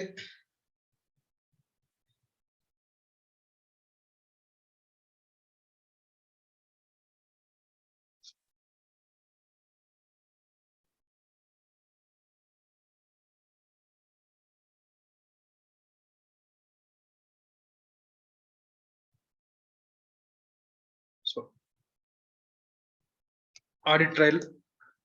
సో ఆడిట్ ట్రయల్ ఆబ్జెక్టివ్స్ ఏమని చెప్తున్నాడు కదా, డిటెక్ట్. ఆడిట్ ట్రయల్ అంటే ఏంటి, లాగ్స్ అండ్ మెయింటెనెన్స్ అని చెప్తున్నాం కదా. లాగ్స్, ఆ లాగ్స్ అనేది దేనికి మెయింటైన్ చేస్తున్నాం, డిటెక్టింగ్ అన్ఆథరైజ్డ్ యాక్సెస్, ఒకవేళ ఏదైనా జరిగి ఉంటే కనుక రికన్స్ట్రక్షన్, ఎవరు చేశారు, ఎలా జరిగింది, నష్టం ఎలా జరిగింది అనేది మనం నెమ్మదిగా ఏం చేస్తాం, స్టెప్ బ్యాక్ వెళ్ళొచ్చు. ఇప్పుడు పర్సనల్ అకౌంటబిలిటీ, ఈ లాస్ కి ఎవరు కారకులు అనేది మనం ఏం చేయొచ్చు, ఐడెంటిఫై చేయొచ్చు, రైట్. ఇదేంటిది, personal accountability. So audit trial maintain చేయడం వల్ల, సే ఫర్ ఎగ్జాంపుల్ ఒక ఎంప్లాయీ ఉన్నాడు, వాడు సిస్టమ్ ని లాక్ చేయకుండా వెళ్ళిపోతాడు ఆఫీస్ లో ఎక్కడికైనా సరే. ఎందుకంటే సిస్టమ్ లాక్ చేస్తే హెచ్ఆర్ అడుగుతాడు. నువ్వు ఆఫీస్ కి రోజుకి 8 గంటలు వస్తున్నావు, 1 గంటే సిస్టమ్ ముందు కూర్చుంటున్నావు, మిగిలిన టైం అంతా కూడా కెఫ్టీరియాలోనో లేకపోతే వాళ్ళని వీళ్ళని నువ్వు పని చేయకపోయినా పర్లేదు పక్కన వాళ్ళకి గెలుగుతున్నావు అని చెప్పి నోటీస్ ఇస్తాడని చెప్పి అసలు వాడికి ఎలా తెలిసింది హెచ్ఆర్ కి సిస్టమ్ లాక్ అయింది. హెచ్ఆర్ కూడా వీళ్ళకి ఈ ఆటోమేషన్ సాఫ్ట్వేర్స్ ఉంటాయి. పొద్దున్నే ఆఫీస్కి వచ్చాడు అంటే యాక్సెస్ కార్డు ఇచ్చాడంటే ఇచ్చిన టైం వాడికి అటెండెన్స్ పడిపోయింది, సిస్టమ్ లాగిన్ అవ్వలేదు. ఇంకా ఆఫీసులకు వచ్చాడు కానీ సిస్టమ్ లాగిన్ అవ్వలేదు. గంటన్నర చూస్తాడు, ఇమీడియట్ గా హెచ్ఆర్ నుంచో లేకపోతే వీళ్ళ నుంచో నువ్వు ఇంకా ఎందుకు సిస్టమ్ ఏ పని చేయకుండా ఎక్కడ తిరుగుతున్నావు, ఆఫీస్కి రాగానే ఇలా మీటింగ్ జరుగుతుంది, మీటింగ్ హాల్లో ఉన్నాను. లేదు, లాగిన్ అయ్యాడు, సిస్టమ్ మళ్ళీ లాక్ చేసుకుని పోయాడు, పక్కన వాళ్ళు ఎవరైనా ఎంట్రీలు వేస్తారో లాక్ చేసుకుని పోయాడు, కెఫ్టీరియాలో అక్కడ ఇక్కడ ఉన్నాడు. ఇవన్నీ రికార్డ్ అవుతాయి. సంవత్సరం ఎండింగ్ లో వెళ్ళి శాలరీ పెంచమని అడుగుతావు కదా, ఎందుకు పెంచాలని అడుగుతాడు. నేను బోర్డు అంత పని చేశాను, ఆఫీస్కి మానకుండా వచ్చాను. సో మానకుండా వచ్చి ఏం చేసావు, పని అయితే చేయలేదు. 8 గంటల్లో ఆయన యావరేజ్ గా ప్రతిరోజు 3 గంటలు కెఫ్టీరియాలో ఉన్నాం, ఒక 2-3 గంటలు పిచ్చాపాటి పెట్టావు వెళ్ళి. ఇదంతా ఏంటి, ఈ ఫేస్ రికగ్నిషన్ ద్వారానో లేకపోతే ఈచ్ అండ్ ఎవ్రీ డిపార్ట్మెంట్ లో ట్యాబ్స్ కానీ ఇవన్నీ ఎప్పుడు రికార్డ్ అయ్యి సిస్టమ్ లో ఆఫీస్లోకి వచ్చాడు కానీ సిస్టమ్ లాక్ అయి ఉంది. అప్పుడు ఏం చేయడం మొదలు పెట్టింది, ఆడిట్ ట్రైల్ మొత్తం రికార్డ్ చేసి వీడు ఇక్కడికి వెళ్ళాడు మొత్తం ఎంప్లాయీ కోడ్ సంబంధించి మొత్తం రికార్డింగ్ అనేది జరిగిపోయింది. ఎంతెంత టైం ఎక్కడెక్కడ స్పెండ్ చేశాడు, ఎక్కడెక్కడ వేస్ట్ చేశాడు, ఇలాంటివన్నీ కూడా. సిస్టమ్ లాక్ అయితే కదా మన ఫేస్ గుర్తుపెట్టుకొని ఇదంతా అంటే ఆడిట్ ట్రైల్ లో ఏ క్రైటీరియా పెట్టారో వీడికి తెలిసింది. మన సిస్టమ్ లాక్ చేస్తే మనం ఆఫీస్ లో ఎక్కడెక్కడ తిరుగుతున్నామో ఒక ఫైల్ అనేది క్రియేట్ అయిపోయి సేవ్ అయ్యి హెచ్ఆర్ దగ్గర సేవ్ అవుతుంది. లాక్ చేయకుండా పోదాం. సో లాక్ చేయకుండా పోతున్నాడు. సో 5 నిమిషాలు చూస్తారు, 10 నిమిషాలు చూస్తారు, అందుకంటే ఎక్కువసేపు అన్అటెండెడ్ గా సిస్టమ్ వదిలేస్తే ఎప్పుడో సంవత్సరం తర్వాత శాలరీ నెగోషియేషన్ దగ్గర రావాల్సింది 10 నిమిషాల్లో మిగతా హెచ్ఆర్ నుంచి కాల్ వస్తుంది, సిస్టమ్ లాక్ చేయకుండా ఎక్కడో పోతున్నాం. రైట్. సో అలాగే మనకి రికన్స్ట్రక్షన్ వీడు అలా వెళ్ళాడు, వెళ్ళిన తర్వాత పక్కన ఎవడో ఏదో ఎంట్రీ చేసాడో ఏదో జరిగింది. సో ఇప్పుడు రెస్పాన్సిబిలిటీ ఎవరి మీద తీసుకురావాలి, వాడు వదలకుండా సిస్టమ్ లాక్ చేయకుండా పోయాడు కదా, సో వాడిని రెస్పాన్సిబుల్ చేస్తాం. సీసీ కెమెరా సర్వేలెన్స్ లో ఉందనుకోండి, అది అలా ఎంట్రీ చేసిన కూడా పనిష్ చేస్తాం. వదిలేసిన వాడిని అలా ఎంట్రీ చేసిన వాడిని వాడి ఎంప్లాయీ ఐడియాలో అయితే ఎటువంటి నష్టం చేయట్లేదు, ఉద్యోగం పోతుంది. కానీ ఆర్గనైజేషన్ కి ఏదో విధంగా నష్టం చేయాలనే ఉద్దేశం అయితే వాడుతుంది. ఎప్పుడు దొరుకుద్దా ఛాన్స్ అనేది చూసుకున్నాడు, ఇలా పక్కన దాంట్లో చేశాడు. సో అలాగే ఇద్దరిని కూడా మనం మొత్తం రికన్స్ట్రక్షన్ అసలు ఎలా జరిగింది, అనాథరైజ్డ్ యాక్సెస్ ఏ విధంగా వచ్చింది, రికన్స్ట్రక్షన్ ఆఫ్ ఈవెంట్స్, అలాగే ఎవరిని లైబుల్ చేద్దాం అనేది మనకి ఈ ఆడిట్ ట్రయల్స్ వల్ల సర్వేలెన్స్ వల్ల మనకి ఏమవుతుందని హెల్ప్ఫుల్ అవుతుంది. సో ఈ ట్రయల్ మెయింటైన్ చేయడం వల్ల అదొకటి. సో అది ట్రయల్ ఆబ్జెక్టివ్స్. నెక్స్ట్ వచ్చేసరికి implementing and audit trial. So దాన్ని మనం సక్సెస్ఫుల్ గా ఇంప్లిమెంట్ చేయడానికి అటు హార్డ్వేర్ సంబంధించిన సపోర్ట్ కావాలి, సాఫ్ట్వేర్ సపోర్ట్ కావాలి, యాక్సెస్ కార్డ్స్ అని. అలాగే అక్కడ మళ్ళీ మనకి వాడు యాక్సెస్ కార్డ్ లో యాక్సెస్ ఇచ్చేసుకొని ఇంటికి వెళ్ళిపోయాడు అనుకోండి, మళ్ళీ ఈవినింగ్ వచ్చి ఇంకో యాక్సెస్ కార్డ్ కొట్టాడు అనుకోండి, అక్కడ ఎవరు కావాలి, అక్కడ గార్డ్ ఉండాలి లేదా ఒక రిసెప్షనిస్ట్ ఉండాలి, ట్యాప్ చేసి లోపలికి వెళ్ళేలాగా చూడాలి. ట్యాప్ చేసి బయటకు వెళ్ళిపోయాడు అనుకోండి, ఇమీడియట్ గా రిసెప్షనిస్ట్ ఏం చేయాలి, యాక్సెస్ క్యాన్సిల్, వాడు ఏదైతే అటెండెన్స్ వేసుకున్నా అటెండెన్స్ ని క్యాన్సిల్ చేశారు. సో అలాంటి మెకానిజం కూడా పెట్టుకోవాలి. సో అలాగా ఆ ఇంప్లిమెంటేషన్ అనేది కూడా ముఖ్యం. రైట్. సో ఇది మనకి ఆడిట్ ట్రయల్.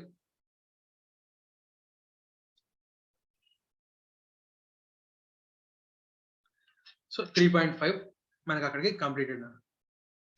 ఇంకా దీంట్లో మిగిలింది మనకి చివరి కంట ఉంది మనకి 3.8 ఆర్గనైజేషన్ స్ట్రక్చర్ అండ్ రెస్పాన్సిబిలిటీస్.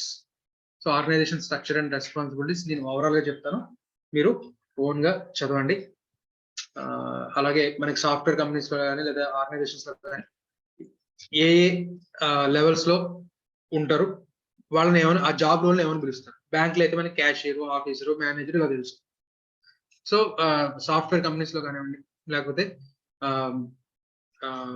మనకి పెద్ద పెద్ద ఆర్గనైజేషన్స్ లో కానివ్వండి, ఏ లెవెల్స్ లో ఉంటారు, వాళ్ళ జాబ్ రోల్స్ ఏంటి, వాళ్ళని ఏమని పిలుస్తారు రైట్ అనేది మనకి ఓవరాల్ గా తెలియడం కొంచెం అవసరం. కాబట్టి ఆర్గనైజేషనల్ స్ట్రక్చర్ చెప్తాడు.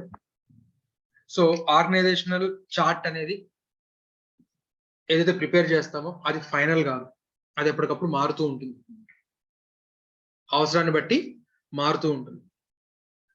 లైక్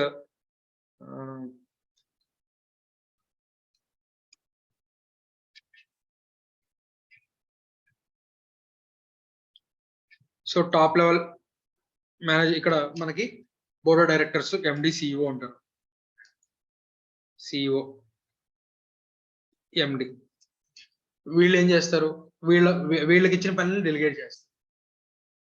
షేర్ హోల్డర్స్ వీళ్ళకి ఏవైతే రెస్పాన్సిబిలిటీస్ ఇచ్చారో, డ్యూటీస్ ఇచ్చారో అన్ని పనులు వీళ్ళే చేయలేరు కదా. కాబట్టి వీళ్ళు ఏం చేస్తారు?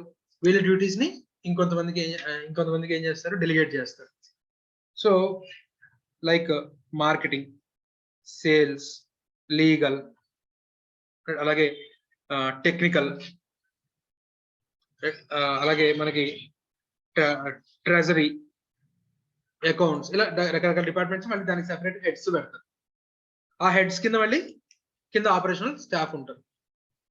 వీళ్ళు ఎవరికి రిపోర్ట్ చేయాలి, వీళ్ళు ఎవరికి రిపోర్ట్ చేయాలి, వీళ్ళు ఎవరికి రిపోర్ట్ చేయాలి, ఇదంతా మనకు ఒక ఆర్గనైజేషనల్ చార్ట్. కానీ ఈ ఆర్గనైజేషన్ చార్ట్ ఎప్పటికప్పుడు మారుతూ ఉంటుంది. అది మన ఇంటర్నల్ రీజన్స్ వల్ల కానివ్వండి, లేదా ఎక్స్టర్నల్ రీజన్స్ వల్ల కానివ్వండి, చార్ట్ మారుతూ ఉండొచ్చు. లైక్ ఇప్పుడు మన కాంపిటీటర్ ఎవరైతే ఉన్నారో, కాంపిటీటర్ లైక్ వాడు ఏదో కొత్త డిజైన్ సంబంధించిన ఒక ప్రోడక్ట్ లాంచ్ చేయబోతున్నాడు, లేకపోతే ఒక రీసెర్చ్ అండ్ డెవలప్మెంట్ టీమ్ ని సెపరేట్ గా పెట్టి కొత్త ప్రోడక్ట్ ని విత్ ఆల్ న్యూ ఫీచర్స్ తో లాంచ్ చేయబోతున్నారు. అలాంటప్పుడు ఇప్పుడు మనం ఇమీడియట్ గా మనం కూడా ప్రొయాక్టివ్ డెసిషన్స్ తీసుకోవాలా, లేకపోతే వాడు ఎప్పుడు డెవలప్ చేసి తెచ్చే ప్రోడక్ట్ అయినా అది వాడు డెవలప్ చేసిన హిట్ అవ్వాలి కదా, చూద్దాంలే అనుకుంటే ఈ లోపు వాడు లాంచ్ చేయడం, హిట్ అయిపోవడం అయిపోయింది అనుకోండి, మన ఆర్గనైజేషన్ ఇదైపోతుంది. సో అలాంటప్పుడు మన ఆర్గనైజేషన్ ఇప్పుడు దేని మీద చేయాల్సి వస్తుంది? Research and development and marketing ని కలిపి ఒకే హెడ్ కిందకి తీసుకురావచ్చు. మార్కెటింగ్ టీమ్ కి కన్జ్యూమర్ నీడ్స్ తెలుస్తాయి, రీసెర్చ్ అండ్ టీమ్ కి సెపరేట్ డిపార్ట్మెంట్ ఉంది. ఇప్పుడు ఇద్దరికి కలిపి ఒకే హెడ్ ఉన్నాడు అనుకోండి, ఈయన కామన్ ఛానల్ అవుతాడు కదా. రిసెర్చ్ అండ్ డెవలప్మెంట్ ఏ వేలో వెళ్ళాలి? ఇంతకుముందు రిసెర్చ్ అండ్ డెవలప్మెంట్ కి ఒక సెపరేట్ పర్సన్ ఉన్నాడు, మేనేజ్మెంట్ ఒక సెపరేట్ పర్సన్ ఉన్నాడు. కానీ ఇప్పుడు ఏం చేయాల్సి వచ్చింది? మార్కెటింగ్ టీమ్ కి అసలు research and development analysis wing అనేది ఉందనే తెలియదు ఇప్పటిదాకా, అందులో ఎవరు ఉన్నారో తెలియదు. కానీ ఇప్పుడు వాళ్ళిద్దరూ క్లోజ్ గా పనిచేయాల్సిన అవసరం వచ్చింది. సో దాన్ని బట్టి మనం ఇప్పుడు ఏం చేసాం? ఆర్గనైజేషన్ స్ట్రక్చర్ ని మార్చుకో లేదు. సడన్ గా ఒక ఈ హెడ్ లైక్ సేల్స్ హెడ్ మానేశాడు, అతని ప్లేస్ లో సేమ్ స్కిల్స్ ఉన్న పర్సన్ ఇంకొకరిని తీసుకోవడం ఇంపాసిబుల్. లేదు, సేల్స్ చేస్తున్నాం అంటే మన వెండర్స్, మనం ఎవరికైతే సేల్ చేస్తున్నామో మన క్లయింట్స్ అందరికీ అతను బాగా పరిచయం. ఇప్పుడు సడన్ గా అతను లేడు అనేసరికి వాళ్ళు ఇబ్బంది పడతారు. వాళ్ళకి కొన్ని మనం కమిట్మెంట్స్ ఇచ్చి ఉంటాం, ఈ ప్రామిసెస్ ఇచ్చి ఉంటాం. సో ఇవన్నీ సడన్ గా కొత్త వాడికి అర్థం కావు. కాబట్టి వేరే డిపార్ట్మెంట్ లో సేల్స్ తో క్లోజ్ గా వర్క్ అవుతున్న వాడిని టెంపరీగా ఏం చేయొచ్చు? సేల్స్ కి హెడ్ గా వేయచ్చు, లైక్ మార్కెటింగ్ హెడ్ నో, లేకపోతే ఆపరేషన్స్ హెడ్ ఎవరైతే ఉంటాడో, చీఫ్ ఆపరేషన్స్ లేకపోతే చీఫ్ ఎగ్జిక్యూటివ్ ఆఫీసర్ నో ఎవరో ఒకరిని తీసుకొచ్చి టెంపరీగా అక్కడ మనం చేయొచ్చు. సో ఆర్గనైజేషన్ స్ట్రక్చర్ అనేది మారుతూ ఉంటుంది అవసరాన్ని బట్టి. Like so short term and long term objectives ని దృష్టిలో పెట్టుకొని మనకి ఆర్గనైజేషన్ స్ట్రక్చర్ అనేది డెవలప్ చేస్తుంటాం. దాన్ని ఎప్పటికప్పుడు ఏం చేస్తుంటాం? మన రీఆర్గనైజేషన్ అనేది చేస్తూ ఉంటాం. సో ఆ ఆర్గనైజేషన్ స్ట్రక్చర్ ద్వారా ఎలాంటి ఆబ్జెక్టివ్స్ మనం అచీవ్ చేద్దాం అనుకుంటాం అంటే మార్కెట్ కండిషన్స్ బట్టి మారిపోతూ ఉంటుంది. సో రీఆర్గనైజేషన్ ఆఫ్ స్ట్రక్చర్ ఏమవుతుంటుందని మార్కెట్ కండిషన్ బట్టి మారిపోతూ ఉండొచ్చు. రెగ్యులేషన్, గవర్నమెంట్ రెగ్యులేషన్స్ అవి మారినప్పుడు కూడా మారే ఛాన్సెస్ ఉంటాయి. లైక్ సే ఈ ప్రైవసీ సంబంధించినటువంటి లాస్ కానివ్వండి, లేకపోతే డేటా లీకేజ్ సంబంధించిన లాస్ కానివ్వండి, ఇలాంటివన్నీ బాగా స్ట్రిక్ట్ అయిపోయి ఏ మాత్రం తేడా వచ్చినా చాలా దారుణమైన ఫైన్స్ పడుతుంది. సో ఇప్పుడు దానికి ఇంతకు ముందు ఏంటంటే చీఫ్ టెక్నికల్ ఆఫీసరే, అంటే ఎంటెక్ చేసినాడు ఎవడో వాడి కింద ఉండేది. వాడు జస్ట్ ఈ వాడికి ఈ ఇన్ఫర్మేషన్ టెక్నాలజీ యాక్ట్ కి సంబంధించి కొన్ని కీ పాయింట్స్ ఇవి జాగ్రత్తలు చూసుకోవాలని చెప్పి వాడికి చెప్పాం. అతను కంప్లై చేసుకుంటూ ఉన్నాడు. కానీ ఇవాళ రోజున ఎక్స్పోజర్ చాలా ఎక్కువ ఉంది. ఒకవేళ ఏ చిన్న తప్పు జరిగినా ఎక్స్పోజర్ చాలా ఎక్కువ ఉంది. ఈ మనకి ఈ ఇన్ఫర్మేషన్ టెక్నాలజీ యాక్ట్ కానివ్వండి, యాక్ట్స్ ని అర్థం చేసుకునేది ఎవరు ఎక్కువ అర్థం చేసుకోగలరు? లీగల్ డిపార్ట్మెంట్ చేసుకోగలరు. సో ఇప్పుడు ఏం చేస్తారు? లీగల్ డిపార్ట్మెంట్ అంటే దీనికి సంబంధించి అంటే ఈ కంప్లైన్స్ డిపార్ట్మెంట్ ని టెక్నికల్ డిపార్ట్మెంట్ ఏం చేస్తారు? దగ్గరికి తీసుకొస్తారు. లేదా ఇద్దరికి ఒక common head. Technical department separate గా ఉంటాడు, కానీ ఇప్పుడు అతను ఎవరికి రిపోర్ట్ చేయాలి? కంప్లైన్స్ హెడ్ కి రిపోర్ట్ చేయాల్సి ఉంది. సో ఆ రెండింటిని కూడా దగ్గర అలాగా రెగ్యులేషన్ లో మార్పు వచ్చినా కూడా మన ఆర్గనైజేషన్ స్ట్రక్చర్ లో మార్పు రావచ్చు. అలాగే అవైలబుల్ టాలెంట్, సడన్ గా ఎవడో మానేశాడు, నెక్స్ట్ అవైలబుల్ టాలెంట్ ని బట్టి కూడా టెంపరీగా కానివ్వండి పర్మనెంట్ గా కానివ్వండి ఆ డిపార్ట్మెంట్ కింద దీన్ని తీసుకొచ్చేసి రిపోర్టింగ్ చేయొచ్చు. సో అవైలబుల్ టాలెంట్ బట్టి వీటి బట్టి మనకి ఆర్గనైజేషన్ స్ట్రక్చర్ అనేది మారుతూ ఉండొచ్చు. సో ఆర్గనైజేషన్ చార్ట్ ని రీఆర్గనైజేషన్ చేయాల్సిన అవసరం ఏమిటి అని అడిగినప్పుడు market conditions, regulations, availability, right. So arm అని చెప్పొచ్చు.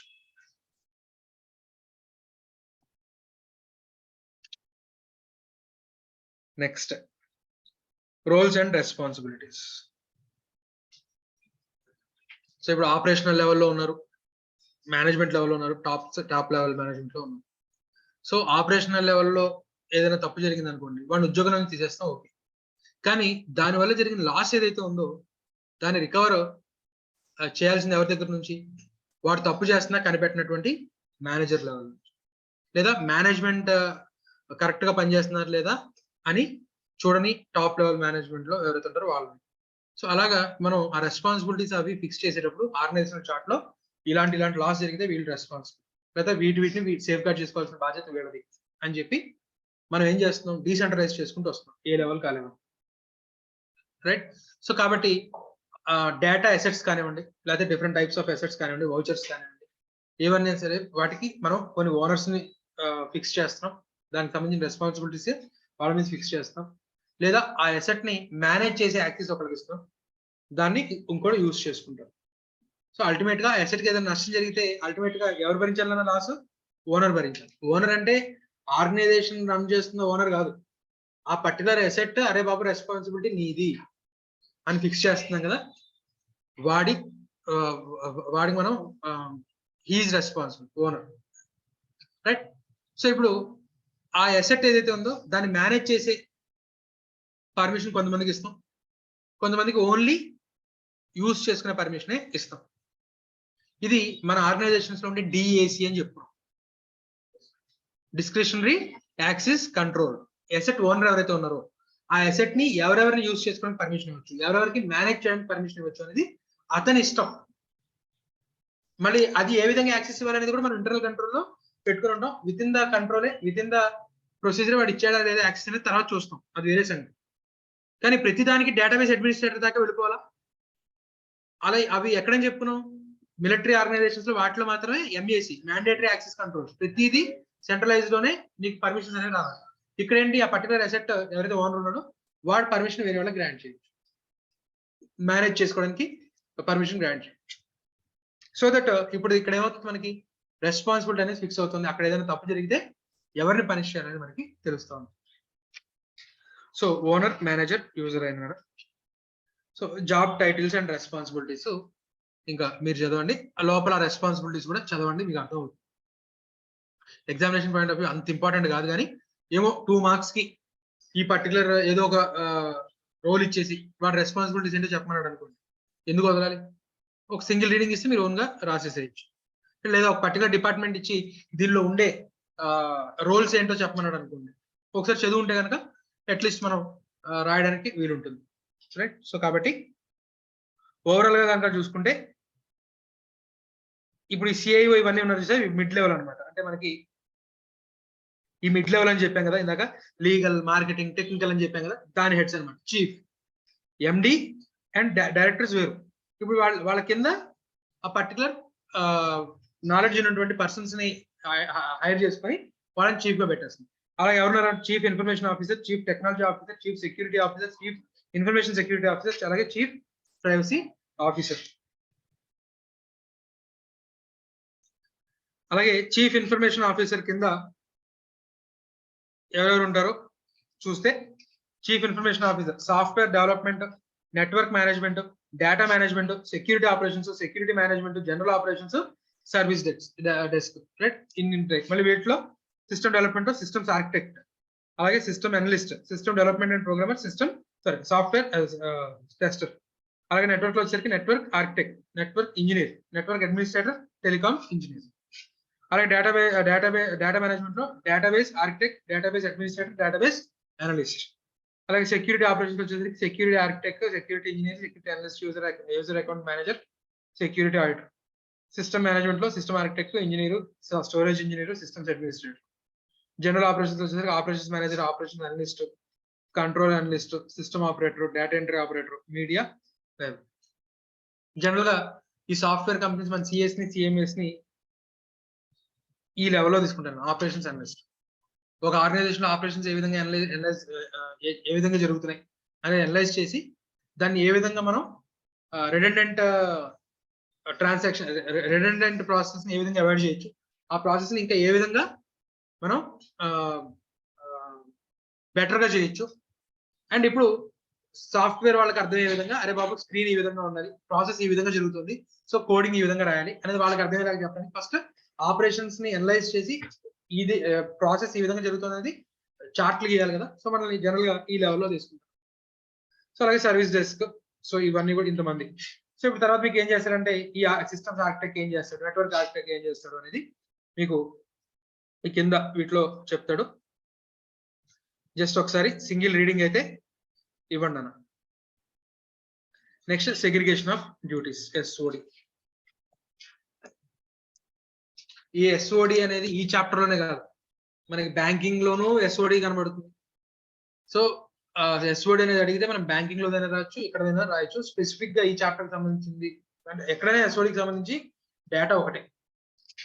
డ్యూటీస్ ని నువ్వు సెగ్రిగేట్ చేయకుండా అన్నిటినీ ఒకటి మీద పెడితే ఖచ్చితంగా ఫ్రాడ్ జరుగుద్ది.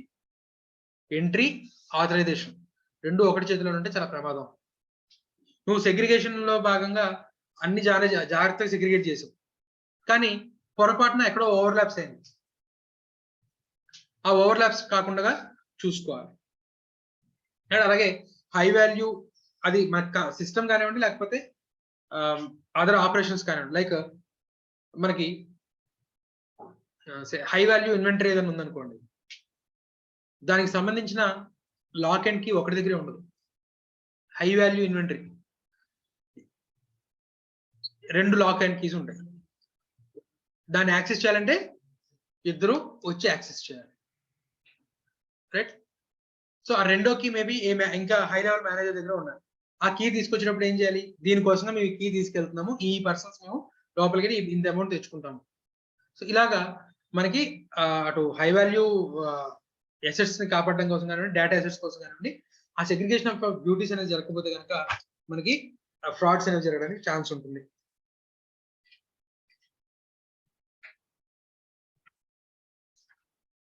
సో ఎగ్జాంపుల్స్ చెప్తాడు చూడండి అన్న.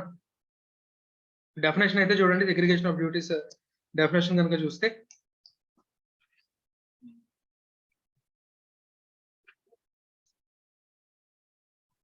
so information systems often process large volumes of information that is sometimes highly valuable or sensitive. Measures need to be taken in IT organizations to ensure that individuals do not possess sufficient privileges to carry out potentially harmful actions on their own. Checks and balances are needed so that high value and high sensitive activities involve the coordination of 2 or more authorized individuals. The concept of segregation of duties, also known as separation of duties, ensures that single individuals do not possess excess privileges that could result in unauthorized activities such as fraud or the manipulation or exposure of the sensitive data. ఎక్కడ నుంచి రాసుకోవచ్చు అంటే ఇక్కడ నుంచి ఇది మనకి definition సరిపోతుంది. The concept of segregation of duties is also known as separation of duties, ensures that single individuals do not possess excess privileges that could result in unauthorized activities such as fraud or manipulation of exposure of sensitive data. దానికి మీరు definition కింద తీసుకోండి. ఆ segregation of duty controls examples గా చెప్తాడు. Transaction authorisation ఒకటి చేతిలోనే ఉండకూడదు. Split custody of high value assets ఇప్పుడే మనం చెప్పుకున్నాము. అలాగే వర్క్ ఫ్లో, హై వాల్యూ సంబంధించిన వర్క్ ఏదైతే ఉంటుందో అది ఇద్దరు ముగ్గురు కనుసన్నలో జరిగేలాగా చూసుకోమని చెప్తాం. సో ఎందుకంటే ఒకటిసారి పొరపాటున ఆబ్సెంట్ అయ్యాడు అనుకోండి, అట్లీస్ట్ ఆ రెండో వాడైనా సరే ఆ పని కంప్లీట్ చేసేలాగా. అలాగే periodic reviews, segregation of duties correct గా జరిగిందా లేదా, ఎవరికైనా పవర్స్ ఎక్కువ ఇచ్చామా, పవర్స్ ఏమైనా తగ్గించాలా, ఇలాంటివన్నీ కూడా పీరియాడికల్ గా రివ్యూ చేసుకోమని చెప్తారు. సో ఇది మనకి segregation of duties. Introduce new mitigating control. ఆ సెగ్రిగేషన్ కంట్రోల్ లో సెగ్రిగేషన్ ఆఫ్ డ్యూటీస్ లో ఏమైనా ఇంకా రిస్క్ ఉందనిపిస్తే ఆ రిస్క్ మిటిగేట్ చేసినటువంటి కంట్రోల్స్ ఇవన్నీ కూడా తెచ్చుకోమని చెప్తారు, రైట్? సో ఇక్కడికి మనకి అత్యంత పెద్ద chapter 4th chapter complete.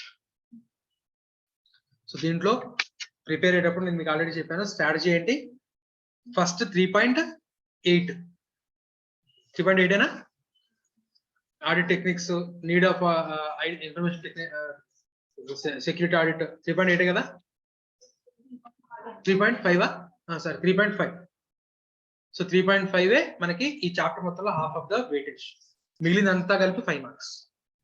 So ఒకవేళ లాస్ట్ లో చేతులు ఎత్తేసే పరిస్థితి వస్తే పూర్తిగా చేతులు ఎత్తేయకుండా అట్లీస్ట్ ఏం చేయాలి 3.5 వరకు చదువుకుని ఉండాలి, along with RTPC and MTPs. RTP MTP చదువుకొని ప్లస్ ఇక్కడ 3.5 కూడా చూసుకుని వెళ్తే మినిమం మనకి 50కి 10-15 మార్కులు వచ్చే విధంగా అయితే నువ్వు రాసి అయితే రావచ్చు, రైట్. సో దాని ప్రకారంగా జాగ్రత్తగా ప్రిపేర్ అవ్వండి. మనం నెక్స్ట్ క్లాస్ లో ఇక మిగిలింది ఒకే ఒక చాప్టర్, ఫోర్త్ చాప్టర్ లో ఆల్మోస్ట్ ఆల్ మీ ఓన్ రీడింగ్ ఎక్కువ ఉంటున్నాను. కొన్ని కీ ఏరియాస్ మాత్రం నేను చెప్తాను, ఎందుకంటే డైలీ లైఫ్ లో ఉండేవే ఉంటాయి అక్కడ అంతా. ఒక ఈ కామర్స్ వెబ్సైట్ లో ఆర్డర్ ఎలా పెడతావు, ఈ కామర్స్ లో షాపింగ్ చేయడం వల్ల రిస్క్స్ ఏంటి, ఇలాగే ఉంటాయి క్వశ్చన్స్ అన్ని కూడా. బెనిఫిట్స్ ఏంటో మనల్ని అడిగితే చెప్తాం, రిస్క్లు అడిగితే మన పెద్దవాళ్ళని అడిగితే వాళ్ళే చెప్తారు, రైట్.